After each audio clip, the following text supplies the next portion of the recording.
Wow!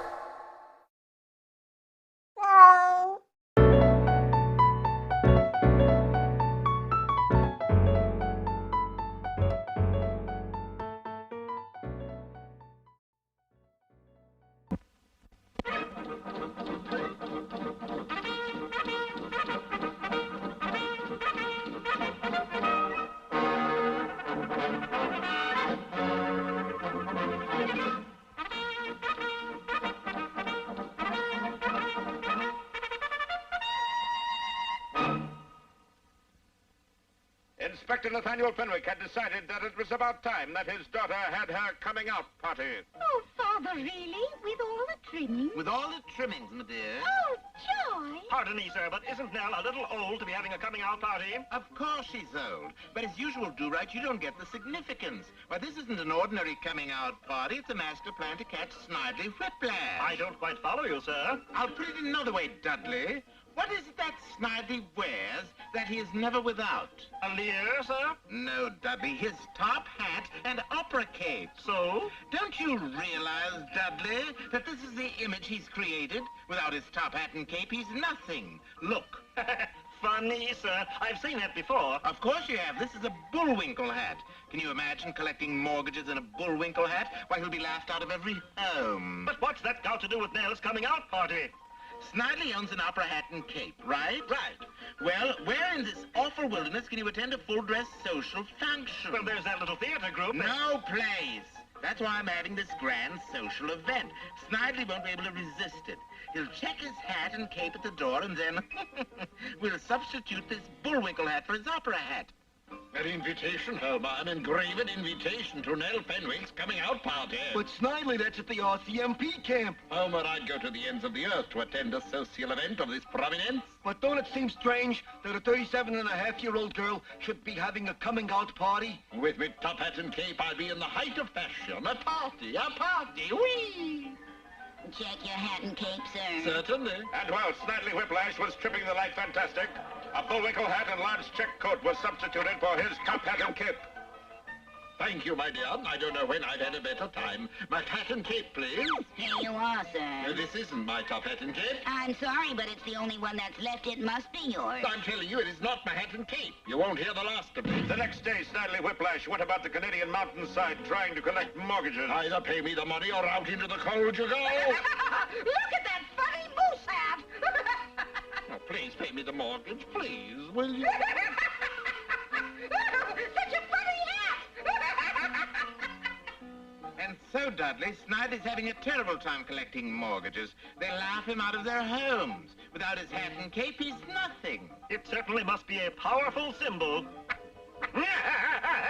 It is arch-villain Dudley Do-Right. All right, Dudley, you've had your little joke. You can take off Snidely's hat now. And I've got you, Inspector Fenwick, in me clutches. Where did I go wrong? Snidely, there's a new arch-villain who has moved into the territory. He wears a top hat and a cape, and he has already tied 27 old ladies to the railroad tracks. He's going to beat your record. Well, what do you expect me to do about it? Aren't you going to pulverize him, Whiplash? I mean, 27 old ladies. He's cutting in on you a bit. In a moose hat, he'd only laugh at me. Can you stop him? There's only one way. There's only one man can stop him, and that man is Dudley Do-Right. And you've got to send Dudley Do-Right to stop this fiend, this arch-villain. As a taxpayer, I demand that you apprehend him. Snidely, we can't send Dudley Do-Right to apprehend this arch-villain. Why not? Because that arch-villain is Dudley Do-Right. A stalwart, true, eyes of blue Dudley Do-Right? The very same. He tried on your hat and cape and went berserk. He thinks he's you. Oh! Say, if he's masquerading as you, why don't you masquerade as him? I never realized the truth in that old maxim, clothes make the man. Look at me, stalwart, true, eyes of blue. Arch-villain Dudley Do-Right, caught you at last. You'll never take me alive, stalwart true with eyes of blue, Snidely Whiplash. Good work, Snidely Whiplash. Inspector, there's one favor now that I've captured arch-villain Dudley Do-Right that I would like to ask. What's that, Whip? Could I please have my top hat and cape back? For sentimental reasons. Of course, dear boy. Now I have you in me power. Where did I go wrong? Well, all's well that ends well, eh, Inspector? Yes, but you know, Do-Right, while he was the Mountie, you could have learned something from that boy. Now it's time. Time for that jolly juggler, Bullwinkle. Oh, dear. 3 at once. 1, 2. And now here's a feature you're sure to like. 3. And now here's that super salesman, Mr. Know-It-All. Thanks, Rock, but I'm not selling supers, I'm selling soap. So sell. Hello, friends. Today we take up the problem of selling these here soap flakes. The best way is to cleverly disguise yourself as a washer repair man. Hello, kindly sir. Is the lady of the house in? Ah, so it's you who's been bringing her those boxes of candy. No, hold it, King's X. I'm the washer repair man, here to fix the washer. I didn't know it was broken. Now listen carefully to how cleverly I rouse his interest. Of course it's broken. It's clogged up due to ordinary wash day soaps that produce too much suds. So fix it. Let me know when you're finished. You see how I've roused his interest? You see, sir, suds from other wash day products aren't made for your washer. That's why the makers of over 1 leading washer recommend... Is the washer fixed? No, but sir, let me tell you why this soap... Soap, smoke, fix the machine. The essential thing to remember when you're selling soap is often the buyer merely wants to test your salesmanship abilities. Is it finished to fix the washer? The reason your washer is clogged, sir, is those thick suds. That's why the makers of over 1 leading washer... Oops! Gosh, Mr. Know-It-All, what happened? The washer's still clogged up. Too much soap? Nope. Too much me. Hi, Timmy. Why so glum? No one's around. Well, then, make some Kool-Aid. Because when you make Kool-Aid, you make friends. Kool-Aid! Make friends with Kool-Aid. Make Kool-Aid with friends. Make friends with Kool-Aid for fun that never ends, that never ends. Kool-Aid's got a sweet, friendly flavor everyone loves. So you make Kool-Aid when you make friends. Kool-Aid! Pre-sweetened Kool-Aid. Easy to make. No sugar to add, no sugar to spill. One package makes a big, friendly pitcher full. Hey, Jimmy made so many friends, there's no Kool-Aid left for me.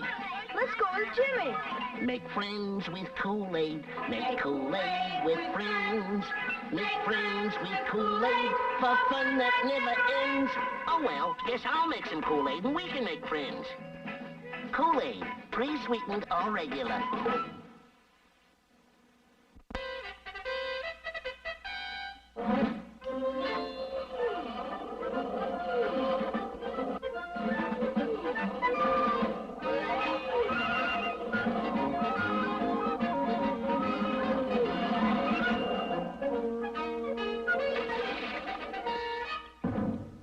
Thanks to a wanted poster in the Mucho Loma Husco, Guadalupe Rodriguez, wanted for singing songs. Rocky and Bullwinkle finally got a line on the true identity of the bandit Zero. More's be jelly, 'cause jam don't shake like that. Pardon me, senor, but they said you're Guadalupe Rodriguez. It would have been futile for the timid-looking fellow to deny it, for he was caught iron-handed. That branding iron you're cleaning is the one Zero uses. Which can mean only one thing. What's that, Bullwinkle? I was kind of hoping you wouldn't ask. Well, it meant that Senor Rodriguez was the one, the only May Bush! Zero! Let's grab him! Unfortunately, Zero's valiant steed Esmeralda ran to the rescue and deposited our heroes at the bottom of the well. Save me, Rock. I can't swim. Oh, for goodness sake, there's only a foot of water down here. Yes, they wouldn't perish from drowning. Yeah, but we might from starvation unless we can climb out. Pull on the rope, Bullwinkle. See if it's strong enough to hold us. The magnificent moose complied. Did you hear what he called me? Please pull on the rope. He never used an adjective like that before. The rope, Bullwinkle. Suppose he's shining up to me for something. Maybe a loan. Bullwinkle, if you don't... Okay, Rock. And his mighty muscles strained, tugging desperately at the rope's end, testing its every fiber, investigating every single strand of that life-giving...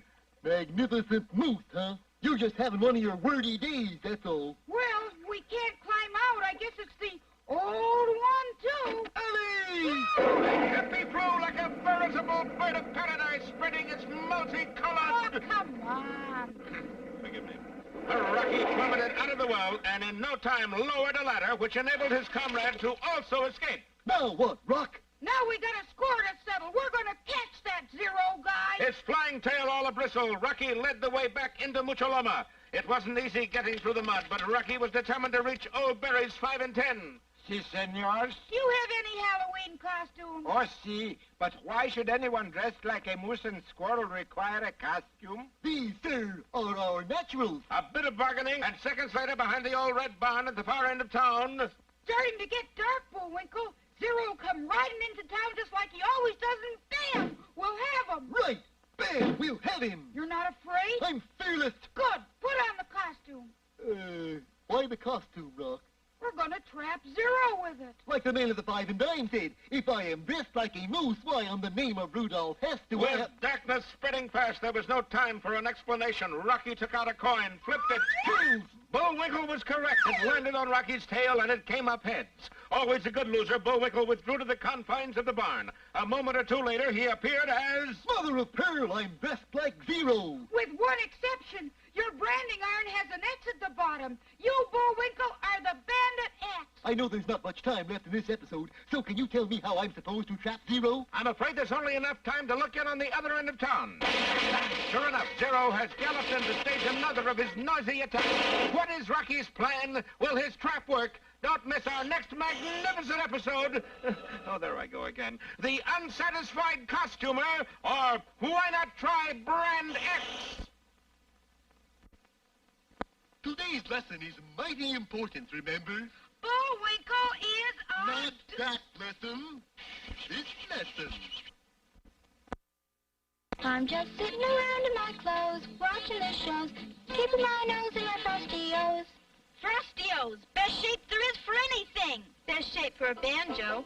And for a saxophone. And for Frostios, the old-fashioned cereal with the frosty sugar on it. Not flat sugar or fake sugar. But frosty sugar. You are being very foolish, and you will sit up straight. Who are you? The new music teacher. Who are you? Big Daddy-O, and I'm gonna straighten you out. Big Daddy-O has shown us again. There aren't any O's. Like delicious Frostios. Because those are the O's where the frosty sugar goes. Frostios from General Mills.